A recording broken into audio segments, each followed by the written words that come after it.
actually what I realized was you have to be careful with what information you share with which people. You can only communicate with people on the level that they're going to understand. Now, doesn't mean that your energy is going to go low. It means your energy is still high, but you communicate on this level and lift them up. Okay, so I'll point my hand this way to show that I'm lifting that person up, lifting the energy systems up. Now, a reaction and a response are two different things.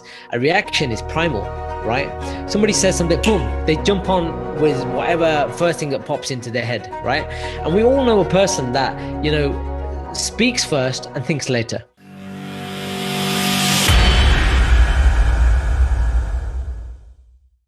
Hello and welcome to another Martian Mind Power podcast, and I'm your host Jatinder Palha, a co-host with Sifu Lakloi, who's the other co-host. Sifu Lakloi, how you been? How things? Very good, man. Very good. Life is good. We're slowly coming out of this pandemic, and there's an air of optimism, and people are excited to kind of re-engage with family and friends. So, we've got a lot to look forward to. So yeah, exciting times. Absolutely, man. I'm looking forward to today again because we're going to be reverting back to the divine book and randomly selecting a topic from there to see what we can have a conversation about. So I'm just gonna randomly open up the book, and is that the title? Here we go. Oh, interesting. Okay, so it's basically opened up on page 44. Open, closedness, closed openness. 44. Okay, I got you. All right. Let me show an image of that one then, shall I? So that's open, closedness, closed openness. Okay, good. Yeah. All right. Oh, interesting one. Let's dive in. Good. So I had an idea. Should we read this at the beginning or at the end? Oh, interesting.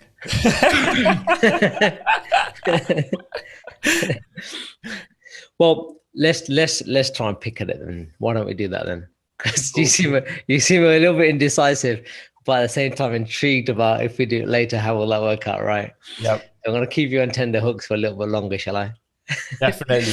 All right. So the idea is you got open closeness and closed openness, right? So there's different attributes to the statement. Okay, there's a two-part statement. Okay, so what do you think open closedness means? Open closeness. I think it's to do with, initially, because I haven't read this chapter, it may be to do with how, in a mindset kind of context, we open up a loop in our mind and then we close it afterwards, and everything that we do within that. Yeah. Okay. Good. All right. And then what about closed openness? And what do you think that means? Closed openness. Probably the opposite of what I just said. All right. No, you should explain it. You're not going to let you off that easily. I'm trying to think of an example of that. If I've understood the statement properly. Closed openness. Okay. Is it to do with like when you have a sales conversation and when you ask a question and whether the response you get is going to be from a kind of already closed perception, and whether you're open to receiving the information coming through, that kind of approach. Good. You're going along the right lines. Now, I'll give you a martial arts analogy, okay? So first one is the open closeness, right? The idea of open closeness is when you're in combat, okay, you could be in a position where you're like this, okay? Right? So an open closeness would be like what we call our open guard, but you can go into a lower guard where you drop your hand, okay? And the idea on that would be that you create a line of attack or a high line, Okay. And is that just for the people listening to that? Is that so you're describing a situation where you're not in a closed position. You're more in an open position when in a combat mode. That's right. Right. So you're here, right? But then you lower your hand, so you open this line of attack, right, on the high line, right? And that the idea is that when that happens, is something's closing. So you're closing the low line or the midline because my hand's lowering. So now I can protect my abdomen area, but now this is all open. Okay. So that's like a point of entry where one side's getting closed and the other, you're opening up an area which can allow the thing to come in. That's right. Okay.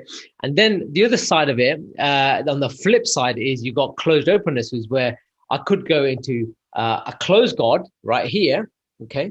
What we'd call a high guard. Okay. And my high line is now closed. Okay. But guess what happens? Then you open a low guard. Okay, so the people listening to that would basically what Lax is doing there. He's lifting up his hands, so his face is almost covered. So he's closing the entry point from that perspective. But then the lower areas are a bit more exposed, right? That's right. That's right.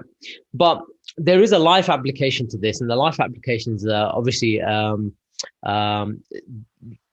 different in its application. Okay, so the idea of open closeness is. And this koan was actually inspired by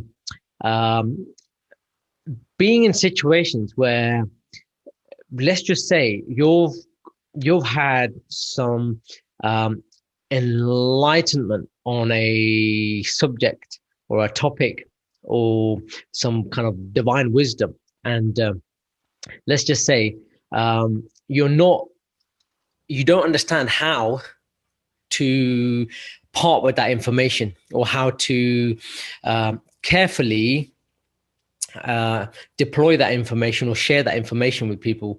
So there is this open closeness aspect of it, which I thought that I was in a few positions where I was overly open with my experiences, with my insights. And what happened was the person I was conversing with ended up closing up. Okay. Mm-hmm. And shutting me out of the conversation because they didn't understand, or they felt like because they didn't understand, they were belittled in some way, or they felt that in their own self. I didn't have the intention of doing that. So what happened was, through the openness and through sharing and wearing your heart on a sleeve, the other person, whether it's for reasons that they didn't understand, whether it was for reasons that they felt that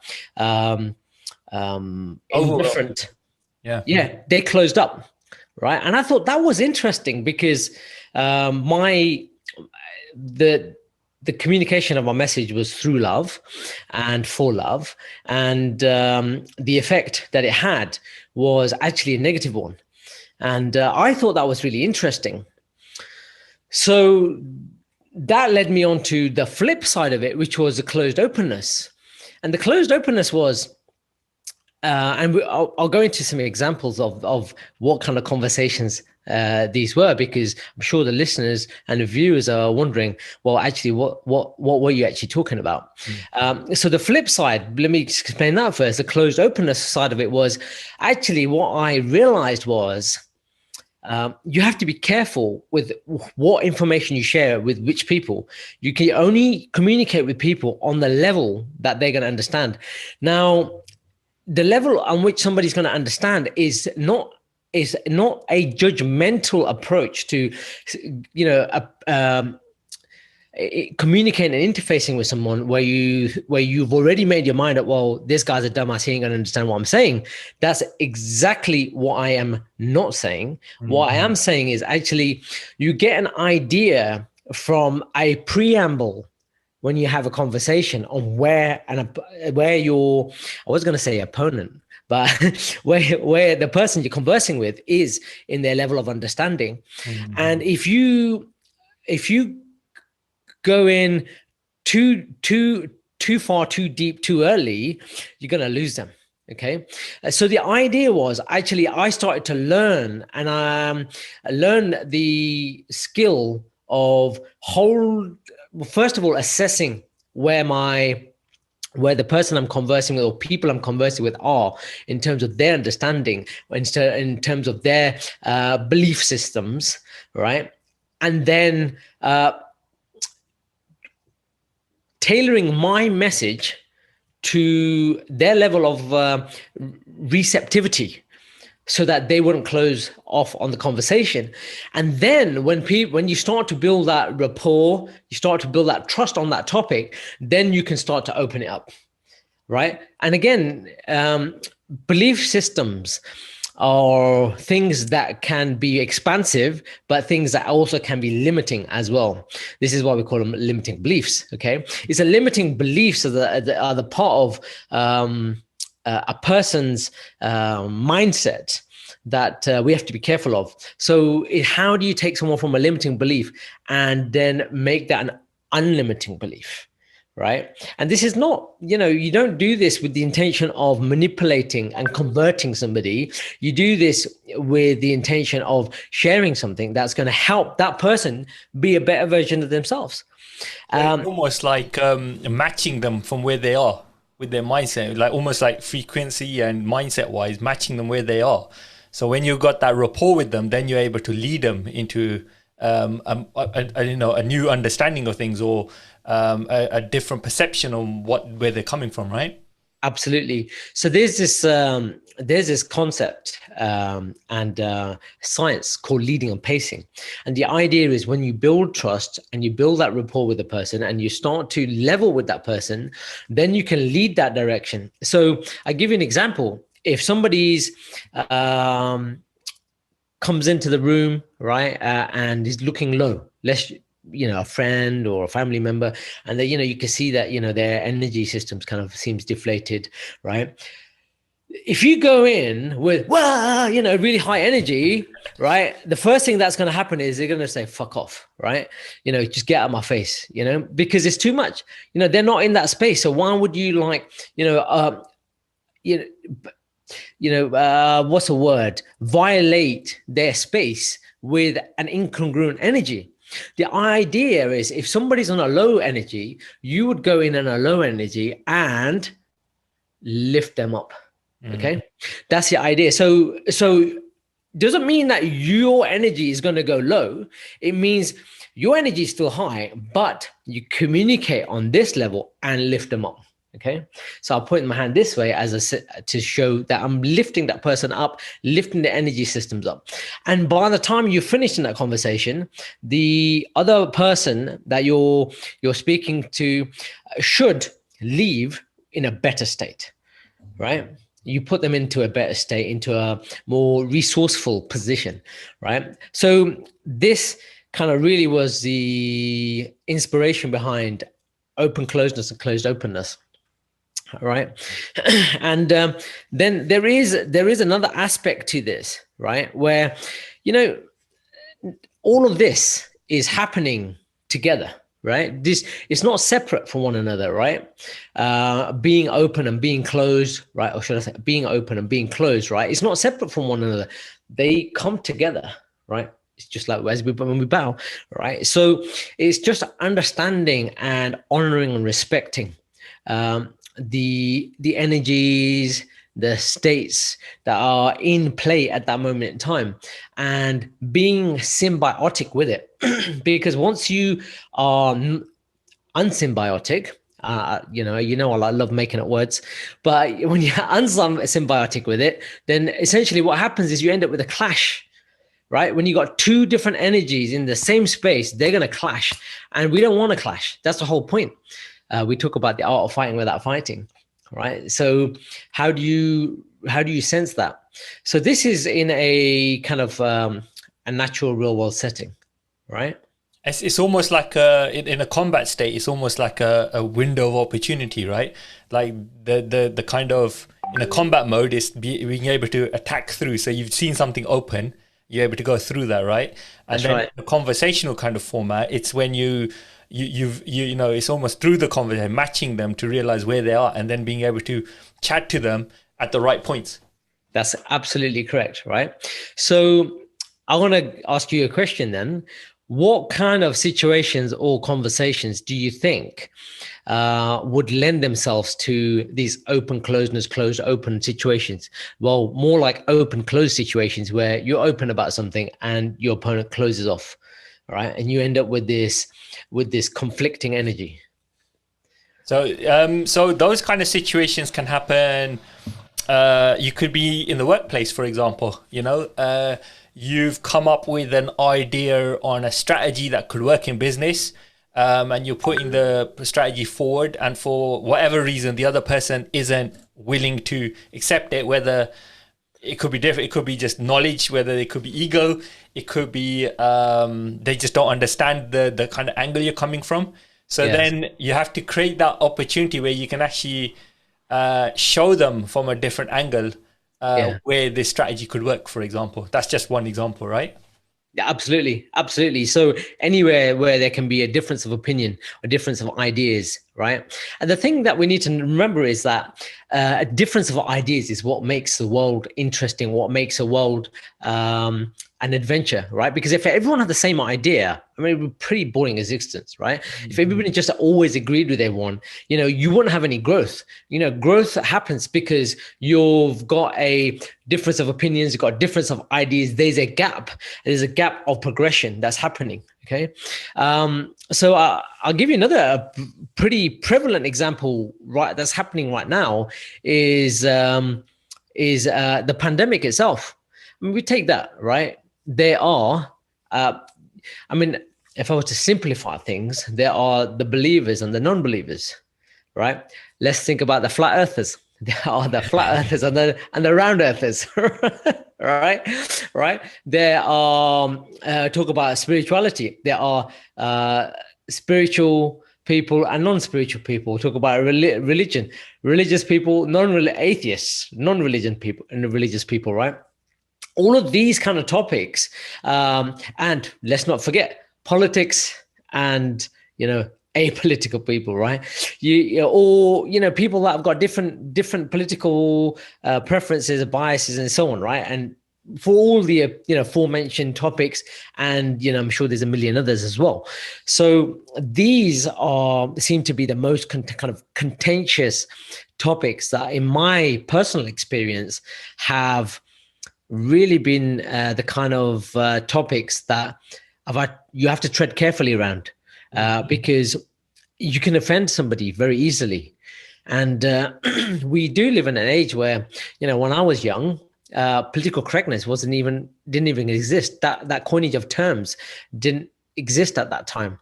So you were at liberty to say what you wanted.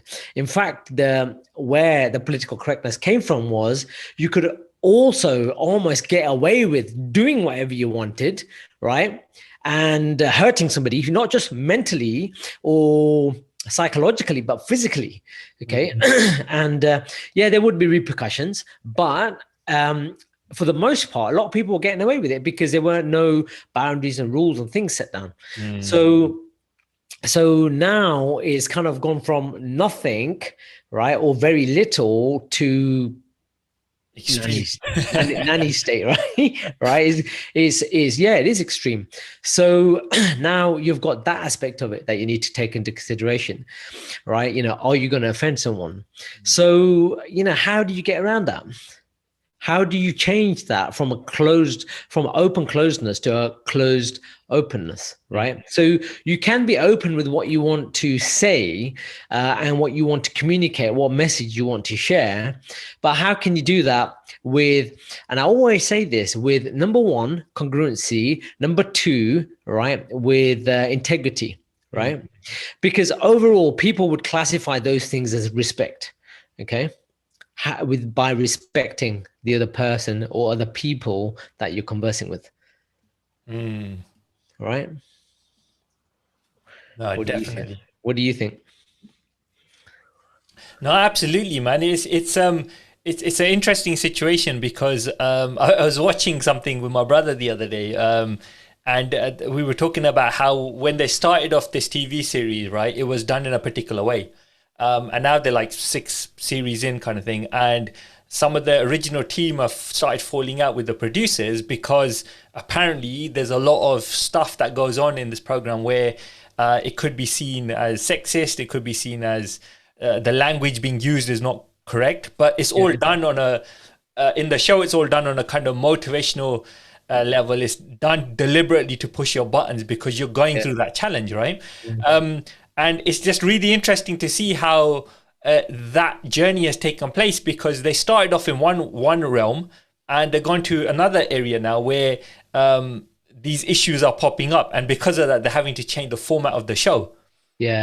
And it could be based on I mean, we don't know the full reasons. It could be based on people complaining, saying, you know, or there could be court cases going on to say that these things have happened, and the channel, to protect themselves, are doing things in a particular way. But it's just really fascinating to see that when you kind of know it's for entertainment purposes. It's not supposed to be for deliberate in the sense, but it's supposed to help you open up. Because I remember a wise man said to me once, he said, if you're offended by something, you're not free from it, right? And that stuck with me quite a bit, thinking that's so fascinating. Like, somebody comes along and says something to you and you got offended by it. Why did you get offended? Like, what within you got invoked for you to say, no, that's not right? What if you're able to just walk away from that and say, yeah, I'm cool with it, it's all good. Like, that's your opinion, safe. You know, we don't have to have an argument about it. And you've almost won the battle because it hasn't offended you, right? And that's what I find fascinating about it. No, I think you're right. And the moment you get offensive, you get defensive, right? And that's the same as the closedness side of it, when you're closing off. And I accidentally use the word offensive because I actually meant to say when you get offended. But you see the context is, it again comes down to the combat roots, in the sense that, you know, if you can see everything and everything, then you start to attain a level of mastery by joining the dots in everything.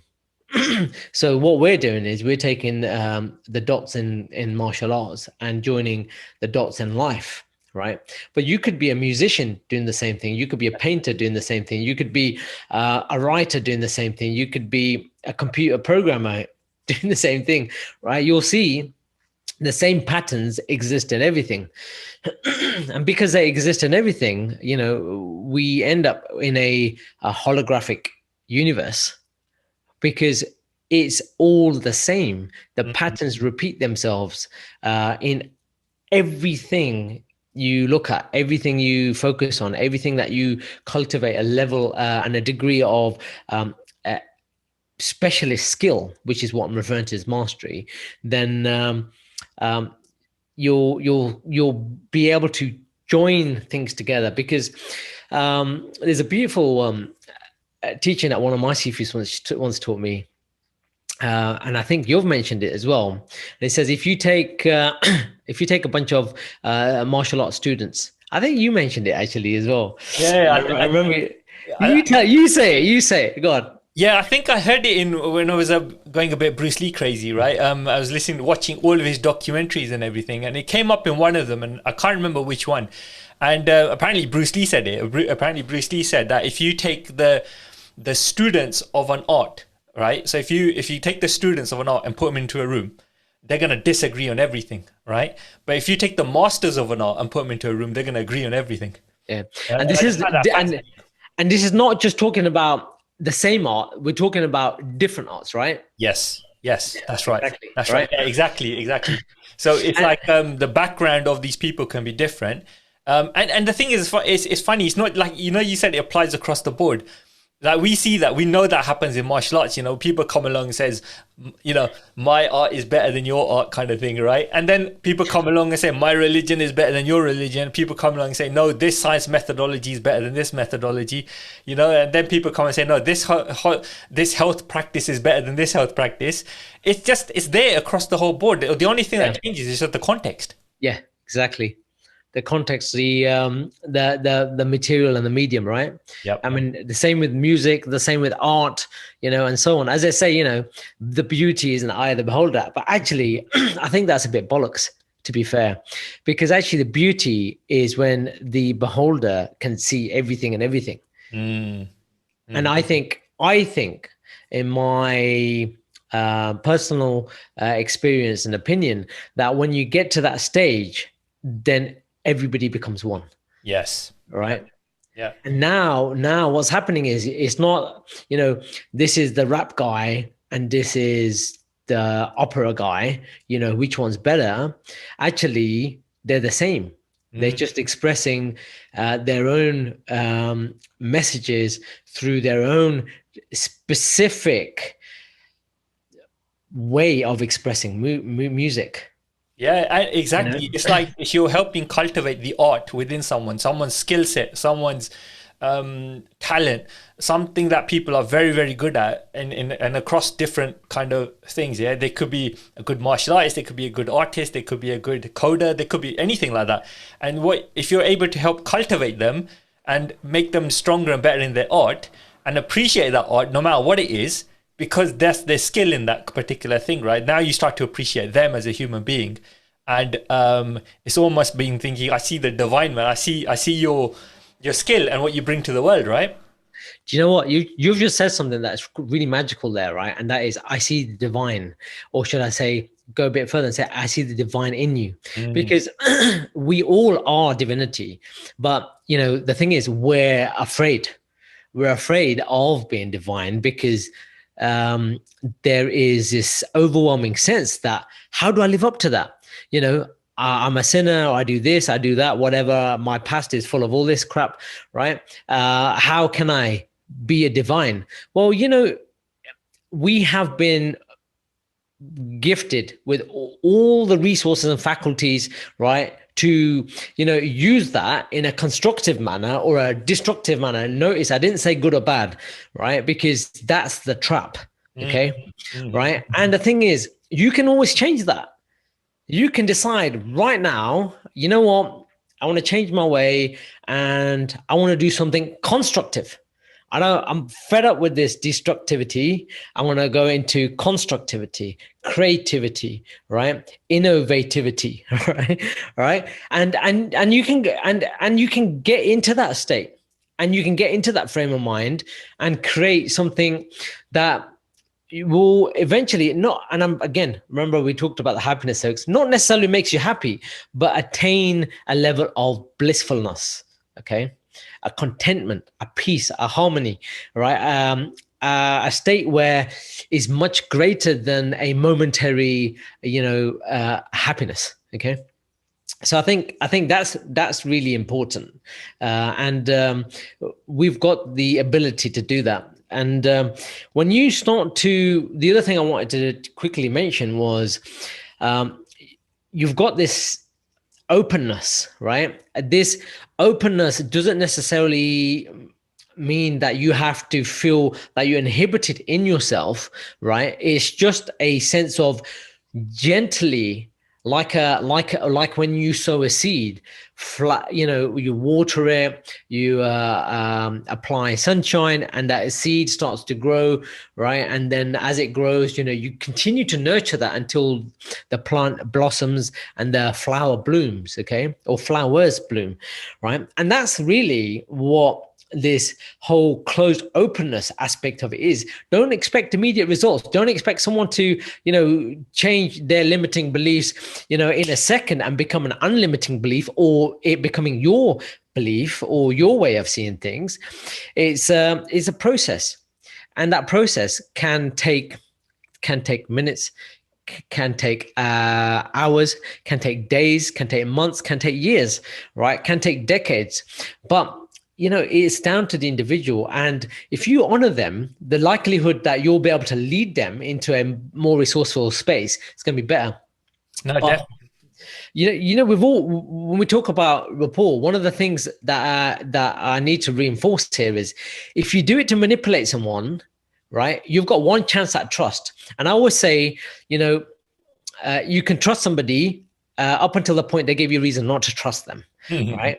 And you can do this second chance, third chance thing, and so on, right?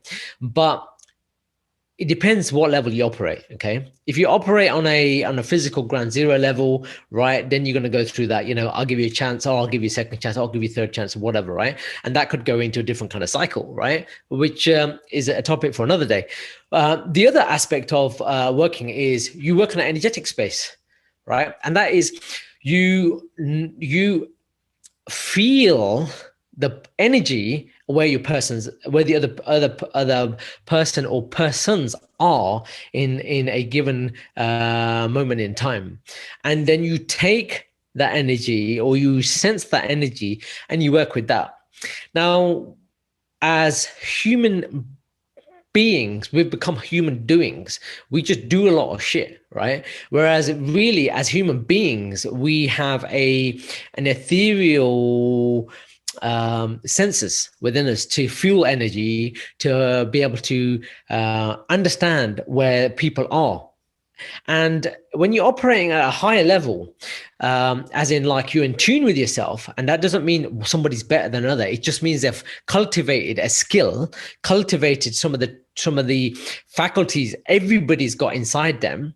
Then you're able to do that, and therefore you can sense whether somebody's blocked and they don't give a shit what you're about to say. Therefore, it might be a waste of energy, right? So be careful, how you're spending your energy. Or they might be open and receptive, or they may initially be on the fence, and then you need to carefully handhold them, right? So you have an obligation, right, to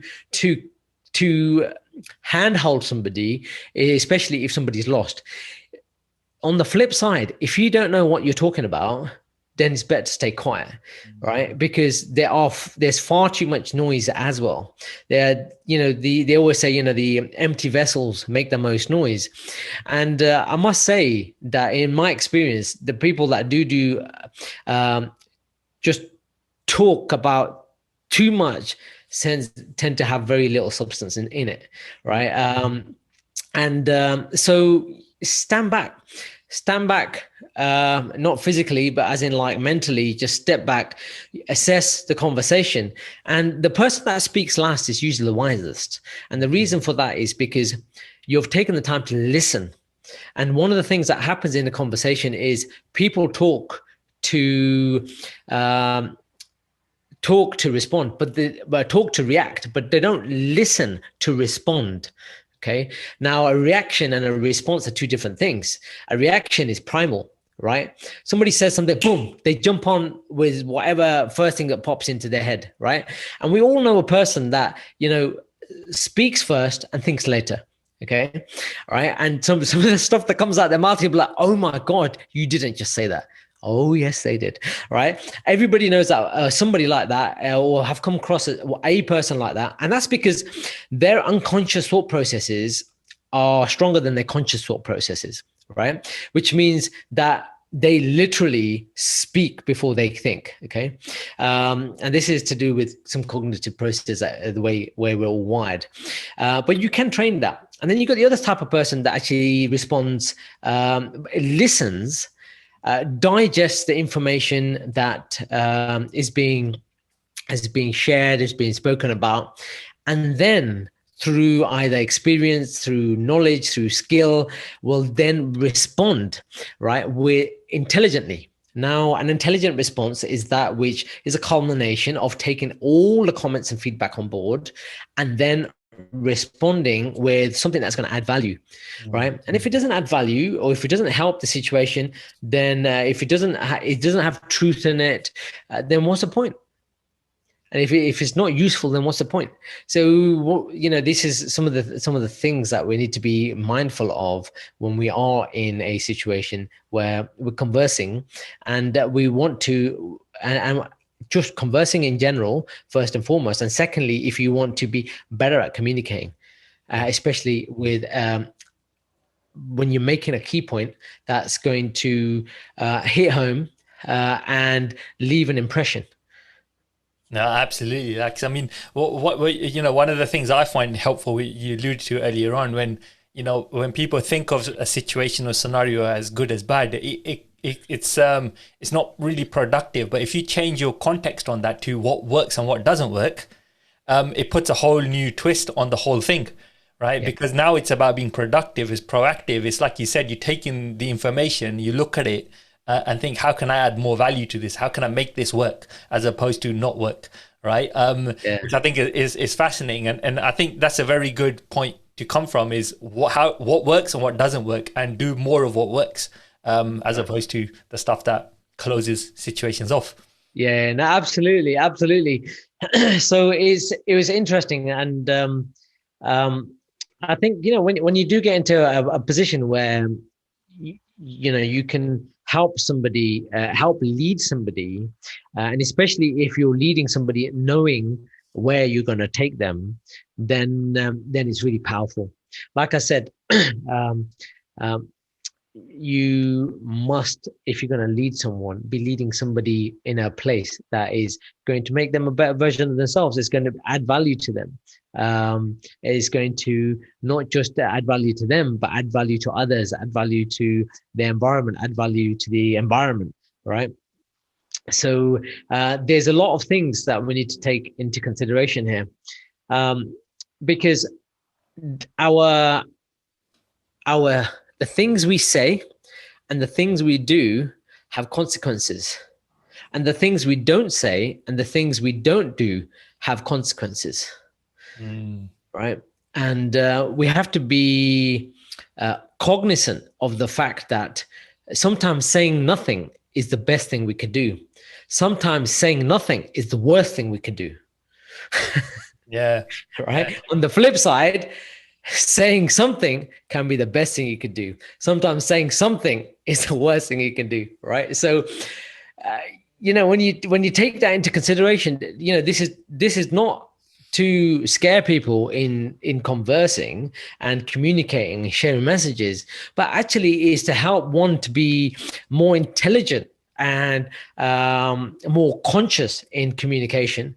And when it's done that way, when it's done with genuineness, all right, and it's done with love, then it can only lead to love. This koan was actually inspired by leading from love, by having a hateful outcome. And that was an eye-opener for me. And I thought, what the fuck just happened? Right. And that really is the thing that rocked me at that time. And, you know, it happens sometimes. And sometimes you're not in control of the situation, because it's all happening around you. And I'm going to say this, but it sounds a bit funny, but it's happening around you, right? And it's unresourceful for you, right? But it's happening for you, but you ain't got a clue why, right? And at that time, you ask the question, why is this happening to me, right? Right? And those are the funny situations where you haven't done anything, but it's happening anyway. And no matter you talk to this party or that party or whoever's involved, it doesn't change a thing, right? So, you know, how can you deal with that? And that I think is a whole different conversation. But in the situation itself is one where that is completely outside your control. So then I always resort to the 3 circles of influence, right? You got the middle part of the circle, which is your inner circle, right? The central circle, which is the circle of direct influence, right? Then that circle is inside another circle, which is the circle of indirect influence. So can you influence anything that's happening through someone or something else, right? So that's where you can facilitate some change, right? But it may be limited, okay? And it depends on, you know, the situation, the circumstances, the context, who you know, what kind of leverage you got, and all the rest, right? And then you've got the third circle of influence, which is no influence, right? But when something's happening outside of you, you're in the last 2 circles, right? Indirect influence or no influence, right? If you can have an indirect influence on what's happening, then fine. If you feel like it's worth investing the energy, or should I say worth fighting for, then do it. But if you're in the third circle, you can't do anything. Don't waste your energy. That doesn't mean that you might not be upset by it, right?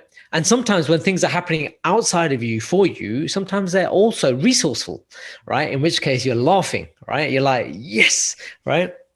Like winning the lottery, right? Obviously, you must have filled out a ticket. You got to be in it to win it. But, right, you can't really control whether you're going to win or not. It's just, it's outside of you. It's a matter of luck, right? No, So these, you know what I mean? Yeah, yeah, absolutely. I just wanted to share a quick story on that. When I had a similar situation once, it's such a simple like scenario. It can happen to anyone, right? I was coming back from up north in the car, had my dad and my aunt with me, and driving back, right? And the car basically gave up, right? So I think Yeah. the belt broke or something, and we had to pull over. So the first thing it pulls over, I'm thinking, right, crap, what do we do, kind of thing, yeah. Obviously, you follow the normal paths, get the roadside assistance and all that kind of thing, and you have to just wait for them. And in those moments, like, there's nothing else you can really do, right? So you either have that internal conversation, stress, worry, all these kind of things are going on, which is generally what tends to happen, right? And that's what happened with me initially. And Yeah. then also what happened was when we pulled over, the cops came, like, what's going on, kind of thing. We said, this has happened. So they drove ahead and then pulled us to like almost like a slip road, Yeah. which came off the motorway. And so we were out of the way and we just waited there for the guy to come. And I sat inside the car and I was just wondering, and sat there and I thought, I can either get upset, stressed or whatever, right? Mm. Or I can use this opportunity to just have conversations with my dad and my aunt, right? And just be there and just see what happens. And as soon as I did that, it just went with ease. We Yeah. just chilled out. We waited. The roadside assistance came. They picked us up, took us to. We just went with what was going on, because it's like, what else do you do in those kind of situations, right? He took Yeah. us to the next calf. We waited there for the big pickup truck and just followed that journey and thought, okay, that was an interesting experience.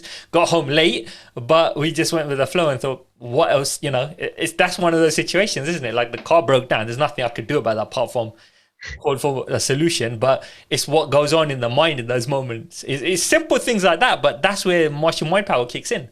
Absolutely.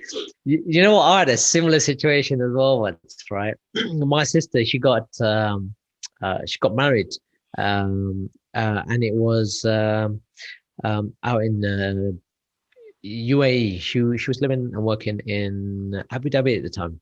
So we she hired this massive limo, right? So there was just immediate family really for the ceremony, and went into Dubai. I went to a Gurdwara, right? She got married, and we came back, and it was a stretch Hummer limo, right? It's massive, right? And it broke down. It got a puncture, right? And so we ended up spending probably an hour extra waiting in this limo, and we were just having a laugh. We actually had extra time in this limo, right? And people were getting worried, and I was like, what's there to worry about? Number one, right? The driver freaking controlled that vehicle, right? And nothing happened. No accident, nothing. He pulled over safely, right? We managed to step outside as well. If you wanted to step outside, you could step outside, and it was warm, right? You're in Dubai, right? It's not cold. Actually, it was getting dark, so it was kind of getting cool, which is lovely, right? But still kind of like a warm kind of warmness to it as well. So you didn't need a jacket, anything like that. And then, the immediate family was there. It was wonderful. And then on top of that, uh, another Hummer limo came, right, after about an hour, right, and then continued our journey. So we got to experience two different Humvee limos, right, in that journey. And no one got hurt. We ended up spending more time together, which we might not have if it wasn't that situation. So it was really nice, and like you said, it's two ways to looking at it. You can start to panic, get anxious, and freak out, or you can say, well, where's the opportunity in this? Right? Where's the opportunity in this? And that opportunity is, it's interesting actually. I'll give you another example, right? We're in the age of internet and online shopping. If you get something and it's broken, and you call the supplier, most of the time they say, keep what you've got and we'll send you another one, right? And there might be something minutely wrong with it, right? So but especially clothes providers, they tend to do that. Some specific ones do that quite often. They just say, look, don't worry about it, keep that item, we'll send you another one, right? So you end up with two items, right? You can, and it might just be a little thread come loose or something silly, right? And you can just give that to your mate, or you can repair it. We don't, so there's always an opportunity, there's always an advantage, or you can always ask for a concession or a bit of a rebate on the inconvenience and so on. There's always an opportunity, right? And I've just given you that as an example because it's practical, right? And we're all we're all familiar with online shopping and Amazon and all the rest. So there's, look for that, and you'll be surprised. You'll be surprised what you'll be gifted with, right? Some of the things that you think are curses actually are blessings. Yeah. I'll give you an example. Another example. I bought a car, right? And it had a little scratch on the side. I think it was a used car, but it was a relatively new car. I love it, right? And I think the owner or somebody in a supermarket or something might have opened their door and just slightly dinged the door. And I was in my mind's eye thinking, you know what? I really want to get this sorted out, but it's got a special paint on it and it's going to cost a bomb. And I didn't really want to pay for it. And then what happened, 2 weeks in, I'm driving to London and some lorry comes and scrapes up the whole side. And I'm like, damn, right? So I was upset momentarily. And I was like, okay, but guess what? I'm going to get that whole side redone. And I was excited to see what courtesy car I'm going to get. And I ended up getting a really nice Merc, right? An S-Class Merc, right? For 2-3 weeks, right? Drove around in that. My car got fixed. Happy days, right? And the car was better than when I got it, right? So opportunity. There's always an opportunity. So try and look for that. I know that we are emotional beings, and sometimes we can't help ourselves, and that's the way our minds work. Even me, right? It happens. And that's okay, right? But how you treat others and how you outwardly project that becomes your karma. And so just be mindful of that, and the people that you're most likely to kind of be unfiltered on is the closest ones to you. So be careful how you do that. My wife and children are the ones that are the closest because they're in my proximity. So I have to be careful. Right. But if I wanted to get honest feedback on what's going on in my mind, I say what I think to my wife, and she'll give me that direct response. And it's like, okay, so you can always have that as well. So, but you've got to use that in a constructive way rather than use it in anger tempered kind of manner, right? Which means that you end up just being stressed out all the time. So just something to keep in mind. Absolutely, man. And that's the whole thing about look for the window, right? So it's almost like if the window's closed, open it. If it's open, close it. So, look for the opportunity in the situation scenario. So Lax, that's been fantastic, man. Are there any last words you want to say before we close off this episode? I think, that last thing that you just said is bringing it back is, remember, we've got to read the extract before we close up because you haven't done that yet. But just before I read that, and that'll lead us to the end of this podcast everyone's heard of the saying, when one door closes, another one opens. So also kind of, that does kind of play into this, open closeness, closed openness as well. And on that note, what I'll do is I'll read the actual koan itself, so you'll get it, verbatim. So there's a clever one. The Lax did. He opened it up saying that we have to read it at the end or the beginning. He left that loop open. I'm gonna close that loop by reading it at the end. So there we go. Yeah. So are we opening or are we closing? So combat. In combat, there's an idea of a window, not like the ones in your house, though the concept works in a similar way. Let me elaborate.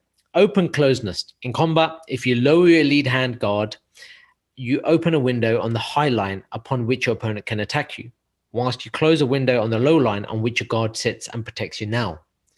Closed openness. Similarly, if you raise your lead hand guard, you close the window on the high line upon which your guard sits and protects, whilst you open the window in the low line on which your opponent can attack you now.